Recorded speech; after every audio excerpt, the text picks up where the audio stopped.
Honorários periciais. Esse aqui, meus amigos, a modificação empreendida pela reforma trabalhista foi realmente de doer mesmo. Se é certo que passou a ter uma disciplina de acesso à justiça no que diz respeito na inexistência de um dever de pagar honorários provisórios, honorários prévios, do ponto da parte pericial, né? Mas isso já seguindo uma linha que o próprio TST vinha decidindo, embora a gente saiba com resistência à prática, nos próprios tribunais do trabalho e, quiçá, em outros regionais, o fato é que o dispositivo foi modificado para algo que nunca se viu, nunca se imaginou nesse ponto. Como era o dispositivo? Era o 790B. O 790B é mantido com uma outra redação e com a inserção de diversos parágrafos. Vamos à tela? Como era? Artigo 79B.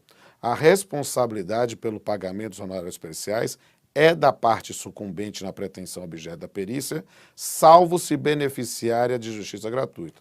Era a previsão que nós estávamos acostumadas e achávamos bastante razoável, né?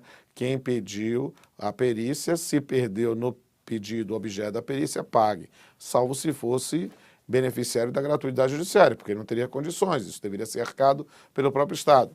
Agora mudou. A regra é mantida, mas a exceção não. Olha como ficou.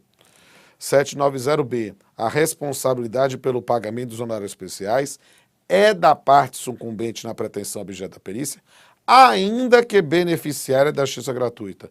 Ou seja, o indivíduo tem o benefício reconhecido pelo Estado da gratuidade judiciária, porque ele não tem condições de arcar com as custas do processo, não arcar com as despesas processuais, mas se ele pedir alguma coisa que, pelo entendimento do juiz, ou pela própria policial, ou o entendimento que possa ter sido construído em função da análise dessa prova técnica, ele perde a pretensão, ele vai ter de pagar. Mas como se ele não tem condições? Aí a questão, o sistema veio a ser disciplinado por uma forma. Se ele ganhar em algum outro pedido, neste processo ou em outro, esse valor será destinado a pagar primeiro ao perito, porque ele pediu, o reclamante ele pediu uma produção de uma prova que não foi bem exitosa na postulação deduzindo juízo. Se sobrar dinheiro, fica com o reclamante. No final das contas, é essa a regra. Vamos ver os novos parágrafos do artigo 790B. Ao fixar o valor dos honorários periciais, o juízo deve respeitar o limite máximo estabelecido pelo Conselho Superior da Justiça do Trabalho, o que, de certa forma, é bastante razoável, pensando na praxis mesmo, na questão de uma limitação de orçamentos, né? E pensando na atividade da prestação jurisdicional. Parágrafo 2º. O juízo poderá deferir parcelamento dos honorários periciais, o que mostra a ideia de pensar nesse alcance a posteriori. Mas é interessante que nós estamos só falando de pagamentos de honorários definitivos. Por quê? Parágrafo 3º.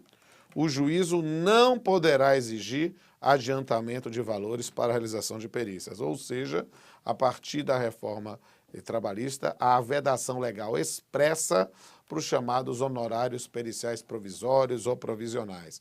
Essa prática existente ainda em muitos tribunais, inclusive no meu da 5ª Região, na Bahia, mas que já encontrava rechaço na própria jurisprudência do TST.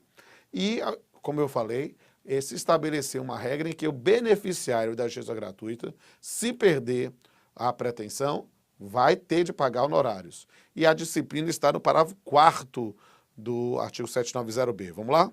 Somente no caso em que o beneficiário da justiça gratuita não tenha obtido em juízo créditos capazes de suportar a despesa referida no caput, ainda que em outro processo, a União responderá pelo encargo. Ou seja, nós temos que verificar esse crédito. O cara diz, ainda que em outro processo, sim, isso aí, digamos assim, com todo respeito, foi pensando numa, entre aspas, malandragem. O indivíduo deduzia a pretensão em cumulação objetiva. Aí ele diz assim, olha, como eu vou fazer um pedido de perícia, eu não sei se eu vou ter êxito ou não, vou deduzir isso de forma direta, eu sou beneficiário da gratuidade judiciária, então, se eu perder, não recebo. Se ajuizou outra ação, tem crédito suficiente, vamos cobrar nele lá os honorários. Seria como uma penhora no rosto dos autos, né, em função de crédito. O indivíduo pode ganhar e não levar. Realmente é isso mesmo que eu falei. Se essa é uma matéria que será reconhecida como constitucional, cabe ao Supremo dizer.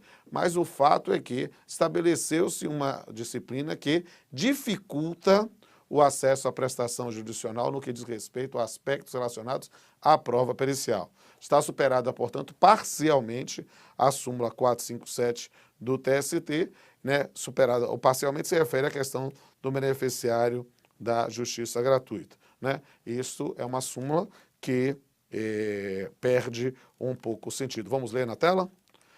Honorários periciais, beneficiário da justiçatura e responsável da União pelo pagamento, resolução 66/2010, CSJT, observância.